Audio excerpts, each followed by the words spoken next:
My name is Aron. I'm a PhD candidate here at the Australian National University. My first advice is think a million times before you will take your PhD, because it will literally shift your life 360 degrees. And if you're not ready about that, then you should not take PhD. People have different reasons to pursue PhD, and you need to find your reasons, and you need to have that kind of strong foundation about it. Your network that you have built throughout your PhD will determine what's going to happen to you after PhD. So go to conferences as much as you can. If you're offered to talk, if you're being offered to be interviewed by Dibia, go, because that is networking. That's building your network, and building your network is the first and I think the most underrated advice for PhD candidates. Although university rankings matter and funding matter, what really matters as well is how comfortable you and your potential supervisor will be working together. You'll be working with this person for the next 3 or 4 years. And if you find it not comfortable working with them, then your life or your PhD or your master's is gonna be like a hell of experience. It's not gonna be very good. Please introduce yourself to our audience. Okay.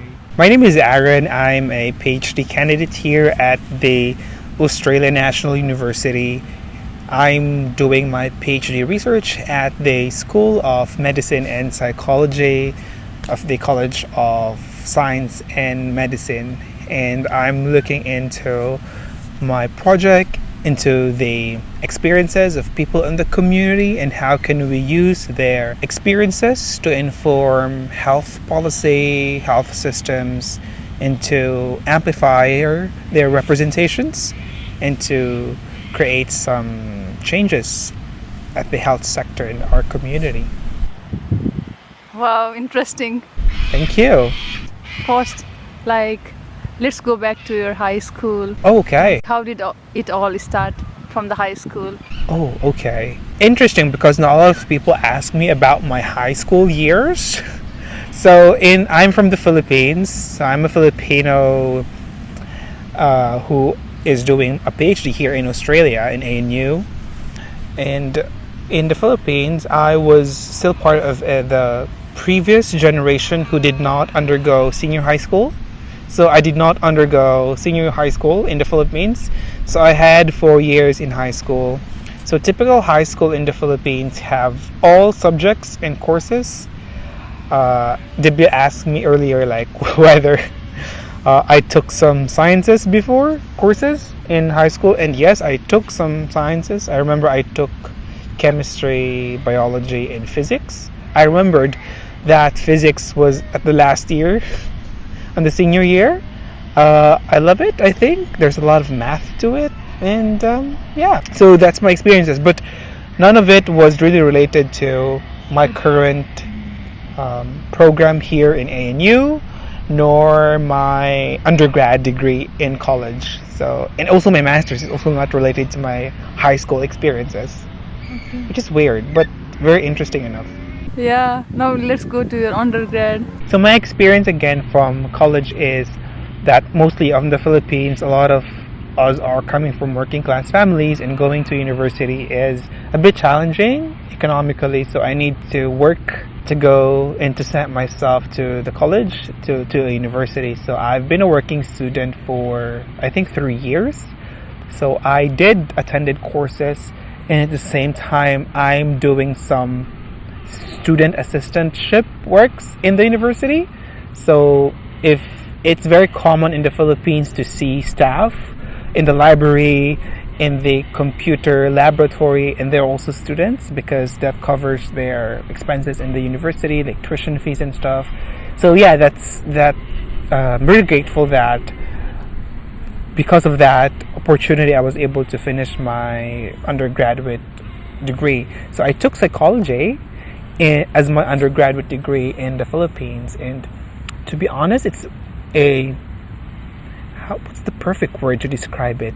It's not my ideal course, because growing up as a kid, and I think most of us have experienced this, we were asked about by our parents that when you grow up, what do you want to become, right? And what do you want to take in the college or university? And my answer for that was, I don't know. I didn't know what career should I go to it when I become like an adult or become, like a professional.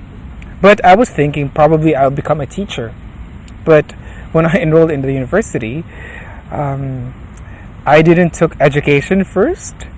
I didn't know why, but there's this staff who interviewed me to be part of the scholarship that was awarded to me, and she kind of mentioned that why should you not try psychology? And when I heard of the word psychology, I was like intrigued. So I gave it a go, and up until today, I'm glad that I made that decision, that out of nowhere, out of being so spontaneous, I just said yes. And that course made me probably arrive here, like made me realize a lot of things in psychology, and probably perhaps because of that experience, very random, spontaneous experience, it led me here to where I am now here in ANU doing my PhD in psychology. After your undergraduate degree, did you work for some time, or did you directly start your master's degree? Yeah, definitely. I think in the Philippines, it's not very common for most of fresh graduates who took their undergrads to pursue postgrad studies immediately, which is, I think, quite the opposite here in Australia, because when they finish their undergrad, they proceed to honors and then they proceed to postgrad. But in the Philippines, it's quite unique because when the working family, again, has a graduate son or daughter in their family, then they're expected to help the family. So they need to work. They need to give back to the family. So that's also the case with my experience. So after I graduated, I think that was quite a long time ago. So I will not just say the years because my age will be disclosed, but I'm happy to be asked by it. But yeah, so after my graduation, I took a very I would say fresh graduate work experience for most Filipino students who took psychology. So I worked before. My first job I was working in an industry at the business level. So I was working as a recruiter at a talent acquisition department of a business processing outsourcing in the Philippines. So what I did is I interviewed candidates, I screened them and endorsed them if they are fit for the job, and also gave some job opportunities to them. So that was my job for almost a year. And along the way, I just find that business is not really my thing at that year. So I wanted to try to practice psychology. So that's why I went back to academia and also took the opportunity to work as a psychometrician. So in the Philippines, psychometrician is referring to people who give psychological tests to people. So basically, psychometricians are doing this to help people measure their capacities, their intelligence, their personality, to help them decide what's the best for them in terms of education, work, and stuff. But prior to that, I took an examination in the Philippines because you cannot practice being a psychometrician without taking the examination. So the grueling, intensive review for 4 months or 1 year. So yeah, on top of working, I was also reviewing for the examinations, and luckily enough, I passed the exam, and that's why I was able to practice for 3 years as a psychometrician. And at the same time, I also did some teaching in the undergraduate level. So during that time working as a psychometrician, it was my first experience to teach undergraduates, and I just find it very interesting. And I find that this is kind of my thing, teaching undergraduate students at the same time practicing my work.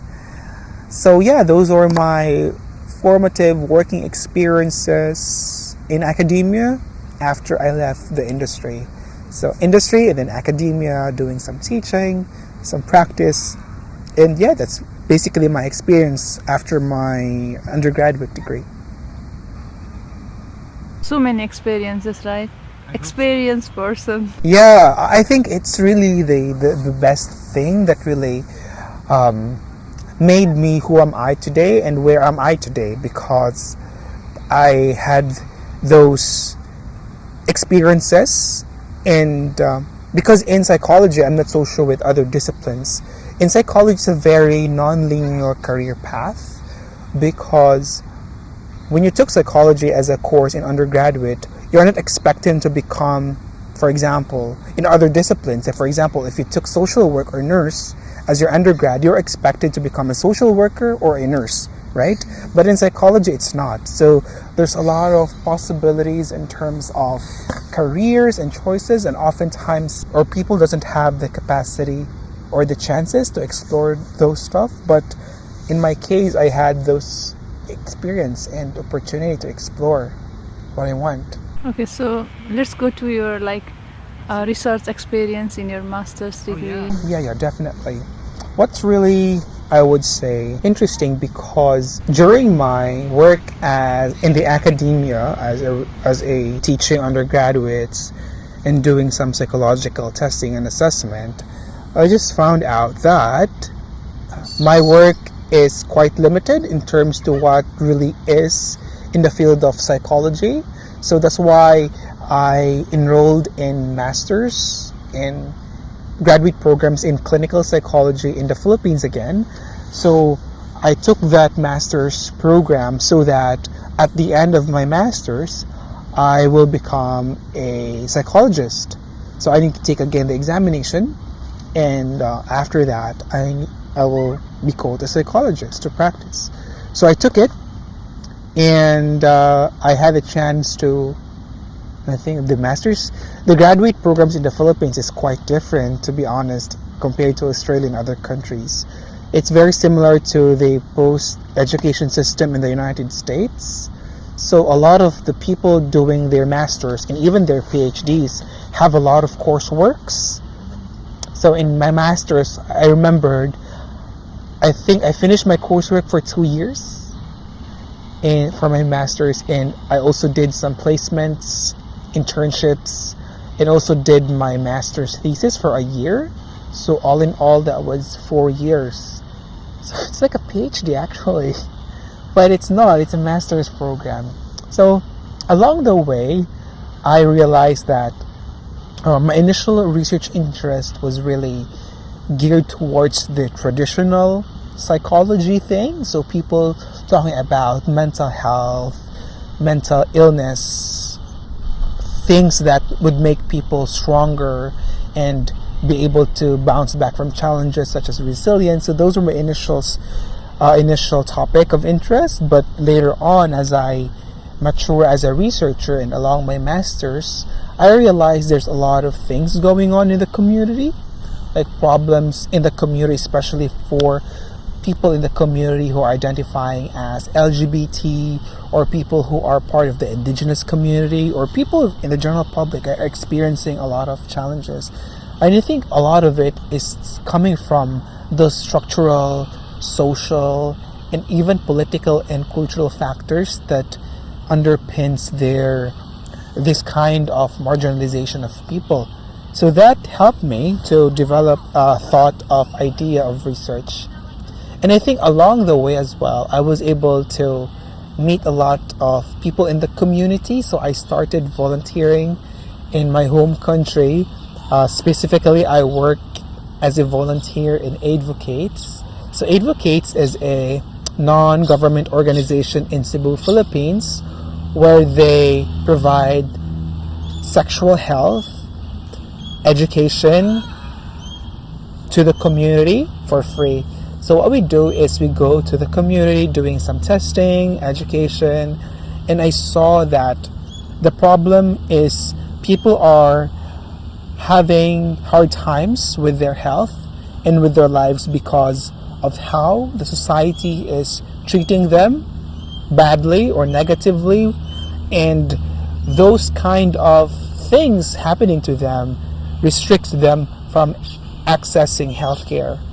So from that idea, or from that reality that I faced in the community, that helped me to think more about, like, what is the role of my discipline, what is the role of psychology in trying to, help these people make some changes, or perhaps how is my discipline as psychology is perpetuating the problem, or probably not helping at all. So when I took my master's thesis, it's kind of inspired from the people in the community. So my project was all about people living with HIV in the Philippines. In a very sad way, the Philippines now has one of the highest growing HIV epidemics in the Western Pacific region. A lot of the countries in the region is kind of getting there in terms of targeting their targets of reducing or eliminating HIV. But in the Philippines, it's quite far from reality. So that's the pressing problem that I'm facing as a researcher. So, and also in the community for people living with HIV, and also in the community for gay and bisexual men, and also LGBT people. So my project is trying to look into the experiences of people living with HIV in the Philippines, specifically gay and bisexual men, and how do they experience marginalization. So I'm very particularly interested with intersectional stigma. So this may sound very, I would say, technical or very jargon to most of you guys, but to play it simply, stigma is bad. Stigma is when people think negatively towards other people about their skin color, about their religion, about their identities, their sexual identities, their race. So when people experience stigma, they feel bad about themselves and they try to hide, and it defers them from accessing healthcare as well at the same time.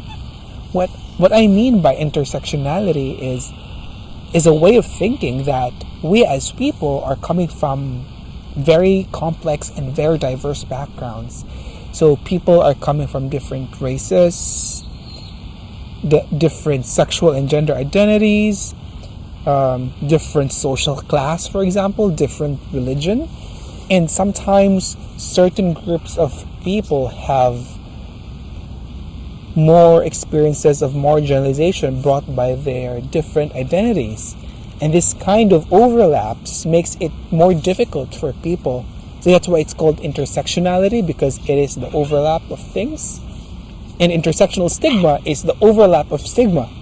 So I was looking into that experience, and my project is really about amplifying the voices of people in the community of gay and bisexual men. And what is really striking in that study of my thesis is that one of the factors or elements that really fuels marginalization of people in the community is specific cultural values and traits. And in the Philippines, like as you may know, Philippines is a very collectivistic country. The Philippines is a very conservative country, and what we found out in our study on my master's thesis that these kind of things or elements are the ones that fuels marginalization of people. But on the other hand, people are also trying to make sense of their experience, and there's this sense of community that help each other to overcome those struggles and challenges. And I think that's my aha moment, or that's my eureka moment, that when people are experiencing marginalization, they are not just static being that just stay there and be victims. They try to look for other things, or they try to connect with the community to help each other and to fight back against those marginalization. So those I think is the things that really stood out from my master's thesis or from my project in master's. So you have mentored like psychology undergrad students for several years, right? What is the one piece of advice that you always give to your students? Very interesting question though. Whenever I ended the semester or whenever I ended the classes for every semester with my courses with my undergraduates in the Philippines, and I think in Australia as well, because I also started some tutorials here, is I always tell them that the moment that you stop asking questions or the moment that you stop thinking, that's a bad idea, or that will make you in a bad situation, because the moment you kept asking questions, why and hows of everything, and that will make you reflect a lot of things, that if these things are correct, if certain things are acceptable, if certain things are ethical, or certain things matter to you in your studies or in your courses, and probably perhaps in your life, because that's what makes us human, that's what makes us different, because we are reflective beings. We ask questions to ourselves and to others, and I think that's the biggest questions and lessons perhaps that I give to my students whenever I finish the semester. I give them advice. So during the during the time when you were mentoring, you were also busy with your research, right? So how did you balance that thing of mentoring and your study and your research? How did I balance it? I don't know. I don't know the answer, because in the Philippines, again, it's quite different, because as academics, we were employed to basically teach undergraduate students and not do full-time research work. So we do research work on top of our teaching.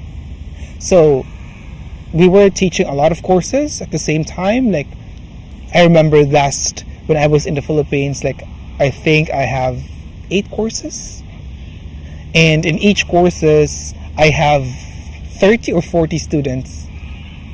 So I need to prepare everything, all materials, all delivered lectures. I need to prepare the assessments as well, the quizzes, the examinations, and yeah, it's a lot of job.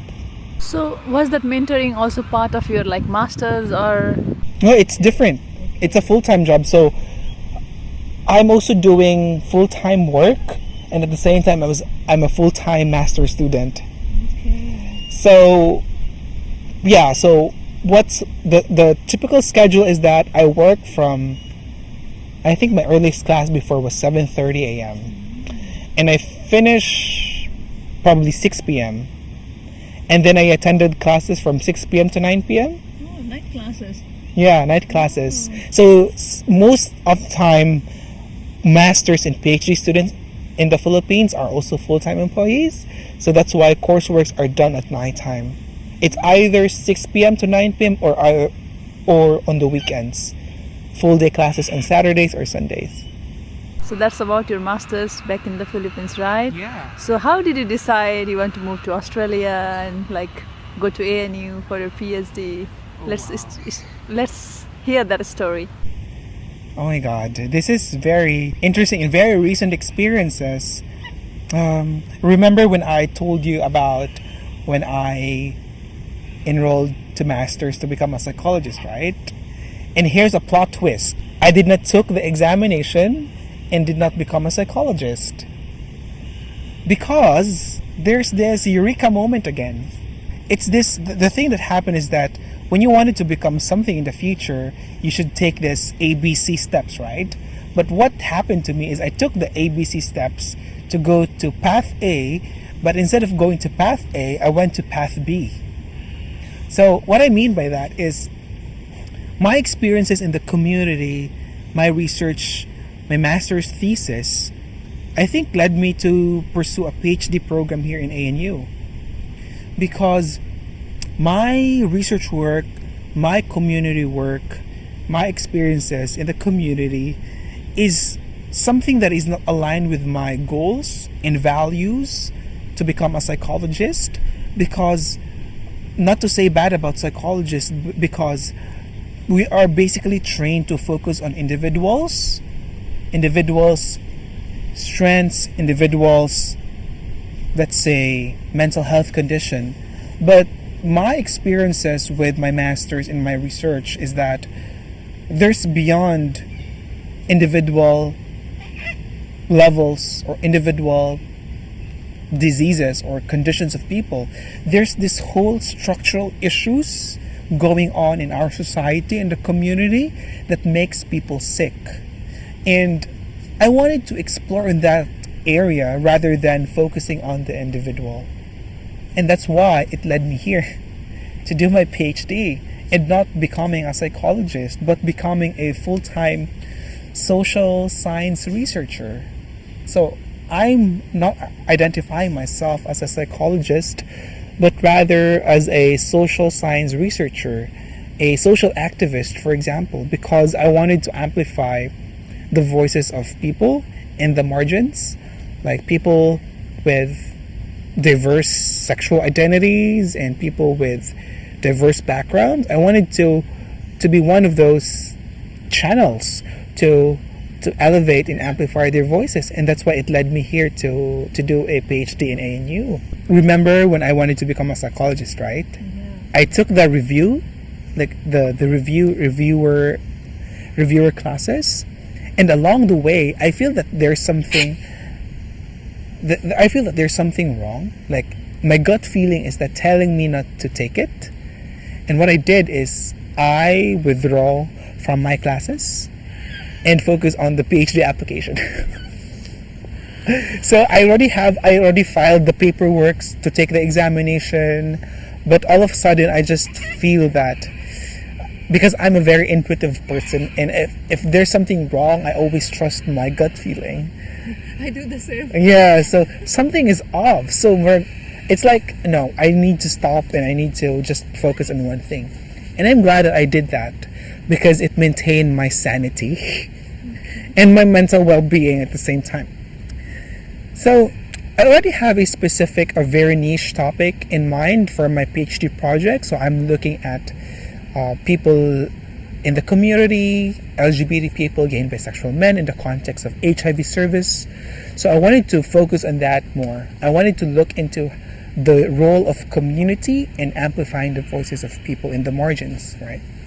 So I just started Googling, just like people do. Just go to google.com and search potential how to do a PhD application. And I think this is the thing that really helped me with my application is the technology or the internet, because I posted a tweet. It was Twitter before. It was not X. I posted a tweet before, and I just randomly tweeted like,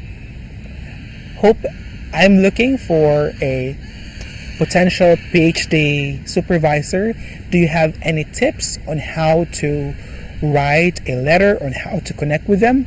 And I used hashtag PhD chat, academic chatter, academic Twitter, and oh my god, the next day I opened the feed, like, it was retweeted many times, and the views were I'm not sure, in thousands, and a lot of people replied to it. Like, I was just so happy because there was a sense of community, and people were just sharing their techniques, their trackers, their documents, and how to write the letter, and they even shared to me the template of like checklist and stuff. So that was really helpful, and from that, I think I started my application, the informal application. I think that was year 2022. So typical to other PhD candidates, I go to Google Scholar, or I go to google.com and search for people working on the area that I'm working with, and there's a lot of people just came out. So I started with sending them some emails and sending my CV. But before that, I've watched a lot of vlogs in YouTube on how to secure a potential supervisor, and that was really helpful as well. So what I did is, I would say I stalked the researchers that I'm really interested to apply or working with them. What I mean by stalking them is I read what they're working with, what are the current projects, and really taking the time to digest the articles that they just recently published, and to understand what are their current working, or what are the current projects they're working with, because that would give me an idea on how to ask them whenever they will be having a Zoom call or an online call. So I do have some questions, and that would also probably give me an advantage. And again, from my experience before as a recruiter, I know how to choose the right candidate. If the right candidate knows the assignment, or slaps the assignment, they will get the job. And I treat my PhD application as a job interview. So on that, I did my research. I read tons of people. I have my tracker. I'm happy to share it to you. It's still there. The file's just still there. So what I did is, I did search the people. I look at their universities, their affiliations. I look at the funding, whether they can provide scholarships or not. What are the countries that I will be flying to? So those are the stuff. So after that, I did the interviews now. How many? Oh my God, how many interviews? Interviews or emails? I still also have emails. You can tell both. The emails, though, I cannot count it anymore. I think I had 20 emails. 20? Yeah, just 20 emails. Okay. Random emails. Like, not random that sending them their professor or that. I really address their names. That is really important, to really get to know the person that you're sending the email, because it would give them a sincerity that you are very sincere to what you're doing. So I think there was 20 emails. Some replied, some didn't. Some replied, which is very good, and some didn't. I just do not take it personally. So on the emails, that's where the interviews happened. So I think I did 7 or 8 Zoom calls. I think so. So In ANU? no, not in ANU. So I applied in the UK. I think that was University of Brighton. I did Zoom calls with that person. It's a very amazing person. But if that university has given me like the assurance that there is funding, I would probably go there. I probably not here in ANU, but in the UK. But the thing is, there's limited funding for that university. So it gave me the idea that probably this is just my other option. And I think I've had a lot of interviews in Australian universities. I did Zoom calls before with researchers in the University of Queensland. And he's also an amazing person. The thing is, he's not at that moment, he's not at the right authority to supervise PhD students. So it was a bummer, but I was really interested to work with him. But it's just a small world, because I just saw him on a conference here in ANU last year, and he's very happy as well to see me here in ANU. And I also did interviews at the University of New South Wales in Sydney, Australia. And that's a very good supervisor as well. But again, the funding is a bit shaky. So I need to step back as well. I also did interviews with some people in the University of Sydney and also the University of Melbourne. And I think the lessons that I got there is that although university rankings matter and funding matter, what really matters as well is how comfortable you and your potential supervisor will be working together. That is the biggest, I would say, underrated advice that PhD and even research students often fail to account to. Because you'll be working with this person for the next 3 or 4 years. And if you find it not comfortable working with them, then your life or your PhD or your master is gonna be like a hell of experience. It's not gonna be very good. And I think I found I trusted my intuition and my gut feeling. So when I talked with my current supervisor now, his name is Brett Scholes. He's from medical school in ANU. So when I did the Zoom meetings, there's a certain feeling of easiness. That I'm just talking to someone I knew before. The atmosphere in the Zoom was so relaxed. I feel so welcomed. There's no because academia is conventionally hierarchical in nature. So people have this kind of, if you're the professor, you have this certain authoritarian figure and stuff.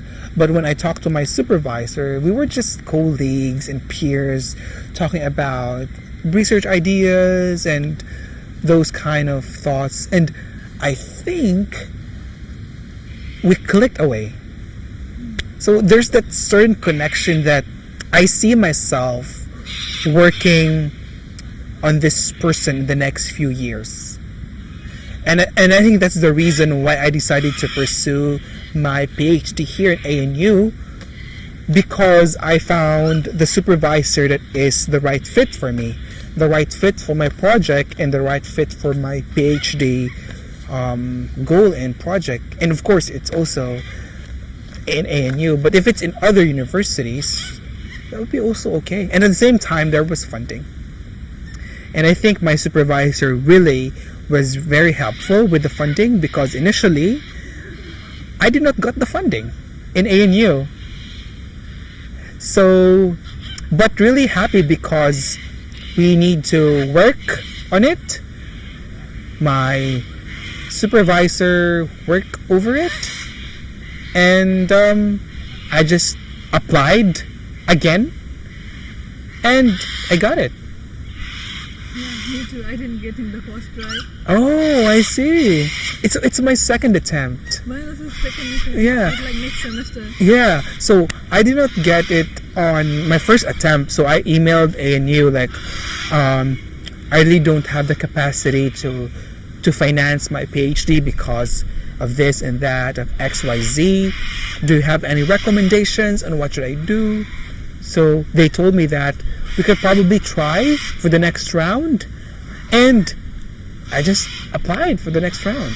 Me too. And on that, I actually reached out to my previous interviews because ANU didn't give me the funding. So I need to go to my plan B's and C's. So I again reached out to the potential supervisors in Australia, and also some people in Malaysia as well, in Hong Kong, and yeah. Okay, Aron, now let's dive into your PhD. Can you tell us about your project in brief, just in brief, because you still have to publish it and also your final defense. So. Yeah, I'm very happy to chat about my PhD project. So my PhD project titles Intersectional Lived Experience Leadership, tackling HIV and mental health syndemics of Filipino gay and bisexual men. So I have 3 studies for my PhD project. So it's a thesis by publication. So I'm doing that track of thesis by publication instead of doing the technical traditional PhD program. So I have 3 studies. So my study 1 is looking into the literature. So I'm looking at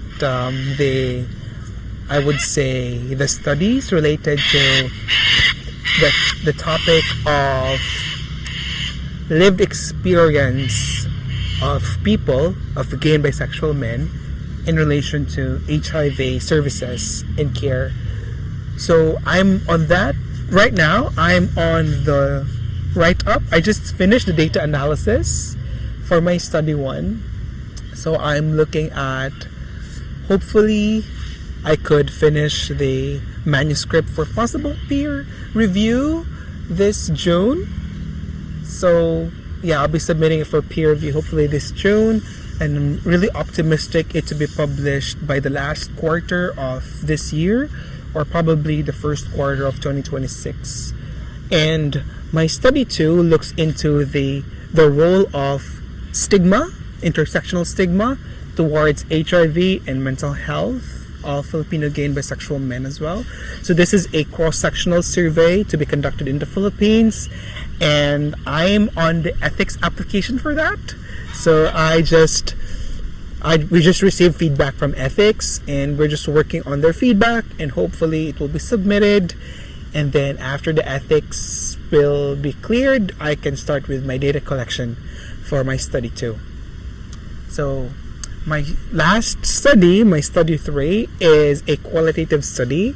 I will be looking at the idea of lived experience leadership in the context of HIV in the Philippines. So lived experience leadership is the idea that people uses their experiences with health condition and how their experiences can inform the health systems in the healthcare of HIV in the Philippines. So I will be interviewing stakeholders in the Philippines.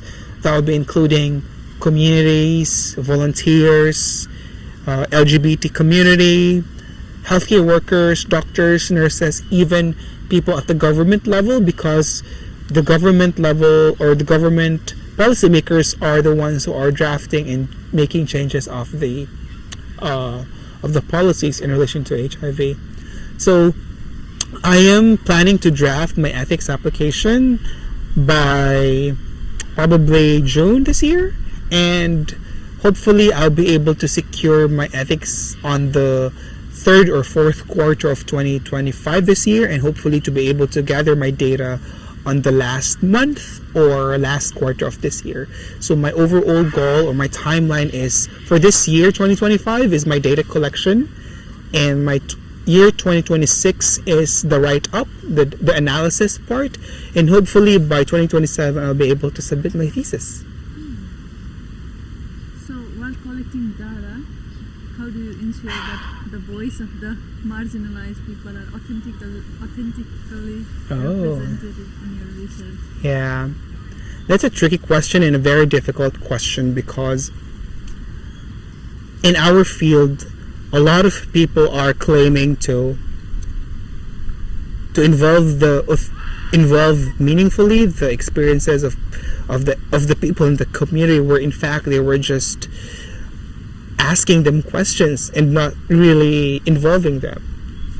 And I don't want that to happen to my PhD project. And I think we had this conversation with my supervisor on how to address those challenges. And I think one of the opportunities that can be done is to involve people in the community to be part of the research panel, research expertise, because again, academia is historically hierarchical in nature, and they see their participants as mere subjects. So for that to be addressed, I think the very baby step that I can do is to at least involve someone in the community as part of my panel of experts, and to be with the community, to immerse myself. So let's make it exciting by asking you some rapid fire questions, okay? Yes. Psychology or philosophy? What's more mind-bending? Philosophy. If you weren't in this field, what would you be doing? Probably I'll be a musician. probably because when I was growing up, I was gearing towards to take music as my major because I was informally trained to play the piano, to be classically trained. But I don't know, certain things, as we mature, we have realizations, and yeah, probably music. One Filipino dish you would recommend to everyone? Oh my god, there's a lot. Just one. Just one. Rapid fire. Lechon. Lechon is it's a festive food. It's a roasted pig pork. So for those who are not able to eat pork, can we replace it with chicken? no, it's a roasted pork. They said it's originating from Spain. But yeah, you can also try other dishes. Chicken as well. Adobo is the most recommended as well. But for me, it's lechon. Okay. So are you a morning person or night owl? Oh my god. Night owl. Not a morning person. So what's your go-to de-stressing activity? Go to? De-stressing activity. De-stressing. Oh my god. Oh. Right now, if I'm stressed, I just go to the gym. Okay. So I lift weights. One word your students would use to describe you. Like you have mentored so many students, right? So what would they use to describe you in one word? I don't know. They say that I'm a very serious person. But probably when they get to know me better, that word would change. Who inspires you most in your field? Right now, I'm very interested with the concept of intersectionality, and I'm very inspired by Black American people fighting for rights, because that's where my work is embedded to. So Black American activists, for example, women, Black American women in particular, those I think are my figures right now. So what's one myth about mental health you would like to bust? That mental health is not a serious thing. It is a serious thing. And everyone have their own mental health. It's a matter of how bad or good your mental health is. Which is your favorite place for food? Australia or the Philippines? Oh my god, no brainer question. The Philippines, of course. Yeah, the rapid fire round ends here, but we need some of your tips for the students, like the PhD students who are about to start or who have already just started. Do you have some tips for those students? Started or who just started? Who are planning to start and who have just started, because you are already a PhD candidate, of course. Oh yeah, so two advices. Yeah. I think for the two potential PhD students, or for the two types of PhD students, the first one is who just planning to do is, my first advice is think a million times before you will take your PhD, because it will literally shift your life 360 degrees. And if you're not ready about that, then you should not take PhD. Because again, people have different reasons to pursue PhD, and you need to find your reasons, and you need to have that kind of strong foundation about it. Because if not, and if you will find challenges along your PhD, and when your foundation is not good, you will definitely fall. That's really important. So ask yourself again whether the PhD is for you or not. And my advice for those who just started their PhD is, wow, I think it's more advice to myself. I think the greatest lesson from my PhD, and I would give also to those who just started, is to go outside your box. PhD is not just about your PhD project, because the moment you finish your PhD, there's other opportunities, and Your network that you have built throughout your PhD will determine what's going to happen to you after PhD. So this may sound very optimistic or pessimistic depending on how you view it, but the moment you finish your PhD, PhD is temporary, right? At some point we need to finish it, and when we finish it, we need to decide what step or opportunities to take. And to help you decide what opportunities or doors to take will lie along your PhD candidature. So you need to ask yourself again, what do you want to become in the future? And what networks do you want to build? Or do you want to build a network during your PhD candidature or not? But my strong advice is yes, you need to build it. It is a prerequisite to survive PhD. So go to conferences as much as you can. If you're offered to talk, if you're being offered to be interviewed by Dibia, go, because that is networking. That's building your network. And building your network is the first and I think the most underrated advice for PhD candidates. Because oftentimes we are so focused by our project, doing data collection, analysis, all those stuff. But again, PhD is not just about your PhD project, but it's also connecting to others, networking, building your brand, communicating your science, communicating your findings, your studies to other people. And doing that is through networking.